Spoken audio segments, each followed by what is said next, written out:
હાલો મિત્રો, હું સુરતથી લાલજીભાઈ ને મારા મિની બ્લોક એસપોર્ટમાં તમારું હાર્દિક સ્વાગત છે। આજે આપણે પહોંચી ગયા છીએ પંચમુખી હનુમાન દાદાના મંદિરે। આ મંદિર ક્યાં આવેલું છે ને હું છેલ્લે તમને એડ્રેસ આપી દઈ, પણ મારા બ્લોકની અંદર કન્ટિન્યુ બનાવી રહેજો। તો ચાલો તમને બહારથી તો મંદિરના સરસ મજાના દર્શન કરાવી દીધા છે, પણ અંદર આપણે મંદિરના ગર્ભગૃહમાં લઈ જાઓ। તો ગર્ભગૃહમાં જતા જ તે ગણપતિ દાદાના દર્શન થઈ જાય। મસ્ત મૂર્તિ ગણપતિ દાદાની મૂકેલી છે અને ગણપતિ દાદાના દર્શન સરસ મજાના તમને કરાવી દીધા। હવે પછી હું તમને શ્રી રામ ભગવાન, સીતાજી, લક્ષ્મણ, શ્રી રામ એના પણ દર્શન તમને સરસ મજાના હું કરાવી દઉં છું। તો મારા બ્લોગ આખો નિહાળજો। હા, ને આમાં કમેન્ટમાં જય શ્રી રામ લખવાનું ભૂલતા નહીં। આ છે પંચમુખી હનુમાન દાદાની મૂર્તિ, જોઈ લ્યો। પંચમુખી હનુમાન છે ને આજે છે શનિવાર ને 16 તારીખ ને આજે શનિ જયંતિ છે। તો ખાસ કરીને મારો બ્લોગ આખો નીકળ્યો તો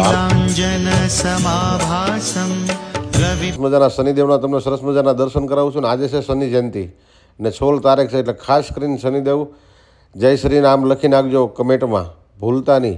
તો કેવો લાગ્યો મારો બ્લોગ આખો મને કમેન્ટમાં જણાવજો। જય શ્રી રામ।